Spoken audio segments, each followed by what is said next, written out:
So today I'm with Dirty Toy Company. How are you all doing? Very good. Great, great. Great. I'm doing good. I'm doing good. Still healthy. Studying. So Still healthy. Yeah. So how are things your end currently with the whole coronavirus situation we're in? Yeah. Well, currently, of course, the entire music business is kind of non-existent. I mean, you know what I mean, like shows and stuff like that. So, we obviously don't have too many shows either right now. I think we got like one show left that is not canceled. But yeah, apart from that, we're just trying to do some useful stuff behind the scenes. You know what I mean? We yeah Organizing merch. yeah we did some merch stuff like that, and obviously always songwriting. I mean, it's a never-ending process. I just keep on writing stuff. Yeah, so trying to stay useful. So how is it not being able to play the concerts? Yeah, that's pretty fucked up. I miss it very much. Very, very much. It's the nicest thing of playing in a band, play the gigs together, see the crowd going wild. Yeah. So yeah. But I also the definitely- rehearsals are very much fun, and yeah, we can't even rehearse this time. So yeah. I It's really agree. sad. We're like a very energetic live band, so whenever we play a live show, it's like an outlet for all the Oh built god. up, the built up energy and the built up, Frustrations from working frustrations live. we got. So whenever we hit the stage, it's like it's more than playing a show. It's like kind of therapy for us. You know what I mean? Yeah. So Mhm. we really, really do miss playing live shows and hanging out together. And yeah, Mhm. sucks. Okay, so straight on with talking about music. So recently you've teased lyrics for a track called The Chosen Ones, and reading through the lyrics, it seems that you're kind of writing about a change. Where did you get the inspiration to write this sort of song from? Well, actually, we've always been a band who we like to write like inspirational stuff. We've written some stuff like that back in 2016, 20. Remco writes. We Yeah, don't write anything. I do the writing, so He likes to inspire people. He's a real influencer. I'm an Instagram influencer.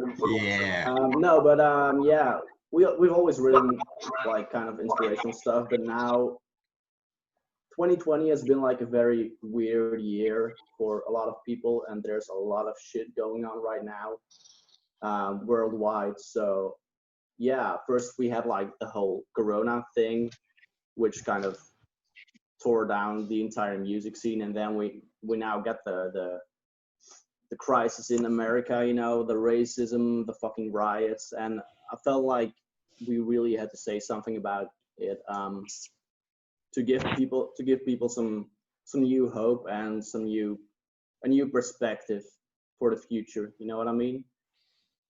And the main message of the song is basically that we can make a change if we stand united. You know. Are you finding that writing these songs about these issues that are going on in the minute are like helping you through it? Yes, definitely. It helps me cope with whatever's going on right now. So yeah, sure. And I've heard from many different people that it helps them as well. I mean, we Yeah, posted the interaction is lyric. also important with the fans. Mhm. And then, yeah, in the process of the lyrics, you create content and conversations with other people. So, Yes, definitely. So we posted the lyrics like 2 days ago, and we've had a lot of positive reactions from people who could definitely relate to them. So it helps us as a band, but it, like Wouter said, it also starts a dialogue with our fans, which is very important nowadays, I think. Um, these issues have to be addressed, and I think it's very important to talk about them. So yeah, by posting the lyrics, we kind of started the whole dialogue, which is helpful in my opinion. So how does it make you feel hearing like all this positive feedback from your fans? It makes me feel really good. Yeah, it's great to hear that people can relate to the things we write. Because I've always said in interviews and whatever that we don't write about like super science fiction stuff. You know what I mean? It's always real issues and real stuff going on in our lives. It could be anything. It could be like very personal frustrations, like a breakup or some shit, or it could be something more global. But whatever we write about, it's always real issues going on right now. So yeah, it's definitely great when people relate to our words. Yeah. Okay. So who are some of your main influences? Oh, well, I suggest we all name a few because we got like so many. But yeah, Um, I'll start and then the rest can go. My main influences are yeah, definitely AC/DC, Santa Cruz, Dokken, Lynch Mob, and lately I've also been listening to a lot of Machine Gun Kelly and Youngblood. Yeah, you guys can continue. yeah, my main influences are. It started all with AC/DC. For me, it's the best band in the world for me. And yeah, then I the older I become, the harder the music gets. So yeah, it evaluated to metalcore, death metal, everything. But yeah, I listen very varied music. Also like Remco's. I don't know if he said Youngblood. Yeah, I said Just Youngblood. Yeah. yeah, like people like him. Just yeah, I always like artists who have something to tell, and when you see they enjoy what they're doing, they put passion in things. They are yeah, if they are weird, it's even more yeah. How do you say it? Interesting. Yeah, interesting and satisfaction. You get more satisfaction for artists like that than some boring people. Yeah. So yeah, in common more hard rock and heavy metal, and yeah, glam also, red. Yeah, yeah, yeah. Me Yeah. too. And But for me, so the drummers I like, it's Nico McBrain, and then Ben Gordon from Parkway Drive recently, and yeah, um, a lot more. But I think Tim Oriolas can tell a little bit. yeah, Yeah, Tim, you go first. Okay, with me it's also AC/DC. Besides AC/DC, Guns N' Roses, Motley Crue, Yeah, um, yeah, Skid Row, Aerosmith. Yeah, more like the old stuff. Yeah, for me it's bands like Nirvana and AC/DC who really get me into rock music. But I quickly evaluated to much harder stuff like Pantera, Blood for My Valentine. Like for lead singers, where I look up to are like Michael Starr from Steel Panther, also Bon Scott from AC/DC, Axl Rose, and of course Phil Anselmo. It's because of him I am learning some screaming in my singing. So Okay.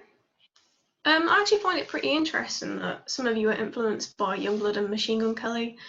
Do you find that it actually affects like the music that you're writing? that's a good question. Well, I think the influence that Machine Gun Kelly and Youngblood have on me is more attitude based than actual music. It's more like their attitude and also their lyrical content that really speaks to me. So I don't think we're going to sound like Machine Gun Kelly anytime soon. maybe some small influences here and there, but not the general sound. But it's definitely more the attitude and their message that speaks to me. Okay. If you could tour with any band or musician, who would you choose and why? Oh shit. Didn't I'll hear let, it. I'll let, Can you I'll repeat let it, the guys please? go. Can you repeat it, please? Yeah, which band you would tour like with? I would like to tour with Airborne, For me? Steel Panther, Steel Panther, yeah, for me too. Definitely. the party band. I think that would be a very very fun to tour with them. Yeah, I'll join. I'll go with Steel Panther too. Okay, so if you could change anything about the music industry, what would it be? More rock, more metal. Yeah. That they appreciate more the heavier music, and the mindset is often like, yeah, if it's old music, it's old. It has to be new. It has to be always new, and yeah, when you don't have to be you don't have to make new music and new kind of sort of music to be good. It's like if we make music from the 80s or something inspired, the people always today it's not appreciated anymore, and it's not nice. Yeah. I would put rock music more in the picture. That's for sure. Started all with rock and roll. A thing that I would change is I want more people to actually pull up to the shows, because we got like a lot. Yeah. I mean, a lot. We got plenty of Instagram followers and stuff like that. So there's a lot of online support, but not all those people actually come and see the show. That's a big difference. And I would love to see more people actually pull up to the show. Yeah. Do you find that the music industry, like being a young rock band that are starting out, would you say that it's more biased now than it would have been like 10, 20 years ago? I think the music industry has always been pretty biased, and then it's I mean, the word says it all. It's a business, so it's very there's a lot of hypes and a lot of things that are very cool at a certain moment, and if you don't fit that exact box, people are gonna be like, I don't know, it's not cool. So I think it's definitely very biased, and but we don't give a. Can I swear? Can we swear actually? Yeah, sure.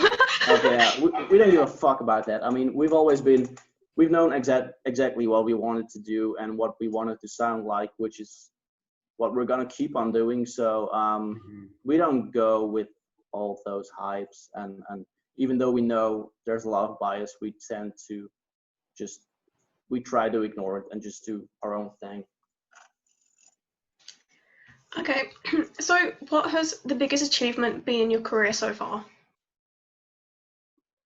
Finding a singer. Yeah. Step one. A singer. Yeah, I do my best, but the playing biggest on national achievement, radio. playing on national radio, indeed, in Belgium. Yeah, that was cool. And then having the opportunity to go on tour next year with an Australian band called Snakebite Whiskey. I think that's pretty amazing if you know how small our band is.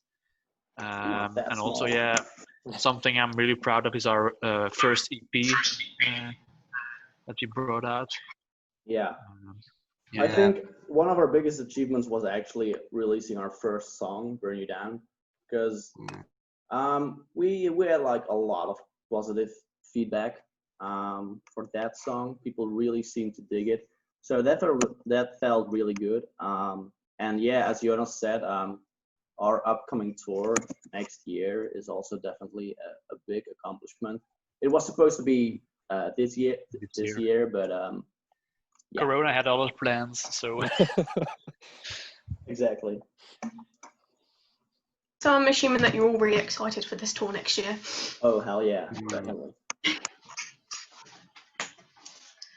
Okay, so you're stranded on an island with only one album. What would it be?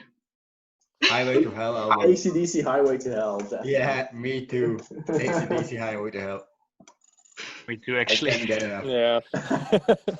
all of us, Highway to Hell. Yeah. What made you each decide that music was a career path you wanted to go down? I'll let the guys go first. What made it?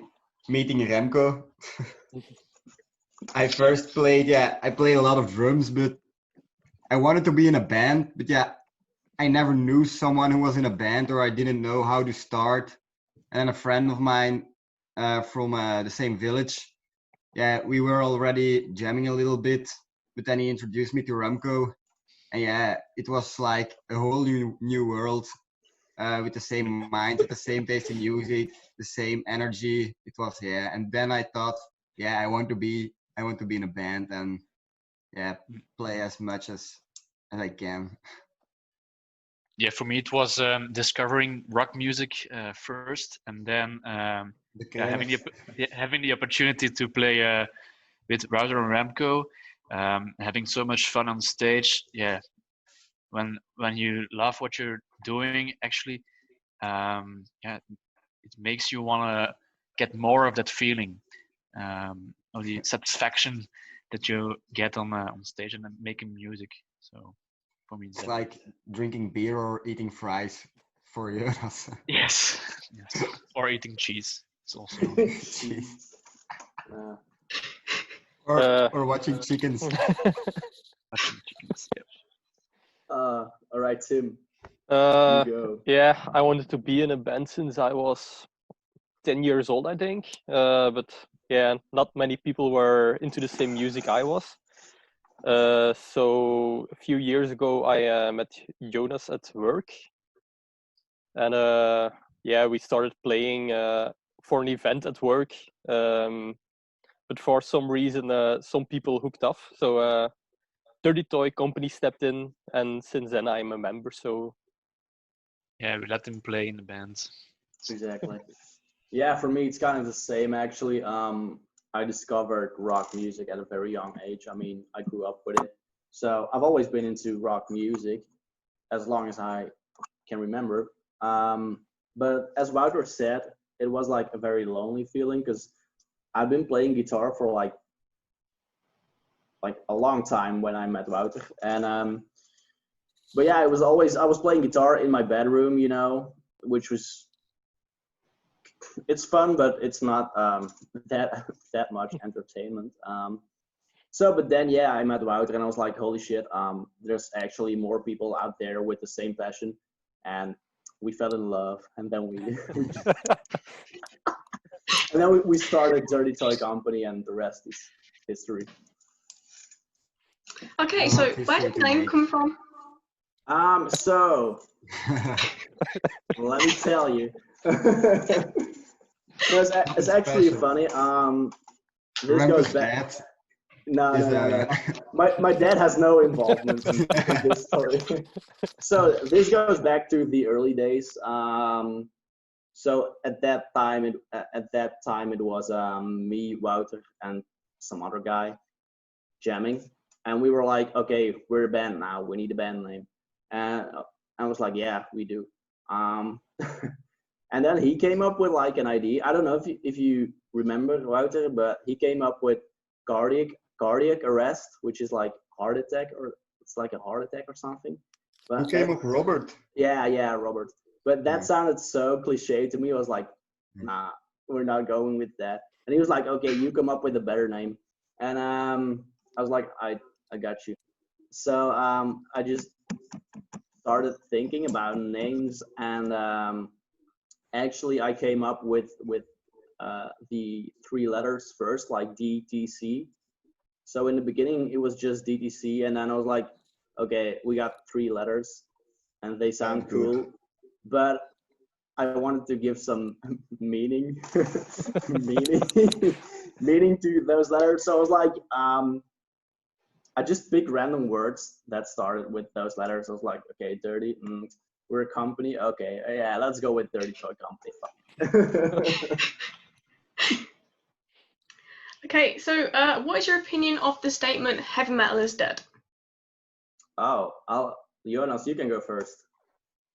I don't think it's true. I think it's less popular than in the 80s or even the early 90s. But I think there are lots of small communities. It's not the right word, I think. But small. I'm going to say this. Wait.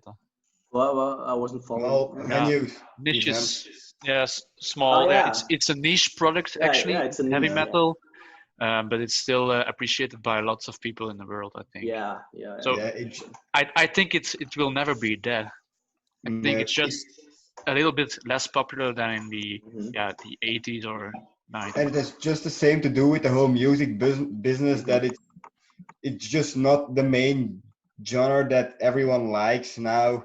Now you have to be with something new and something trippy and something trippy, some shitty music, and then they ignore all the other music because they can't make money with it or something. And yeah.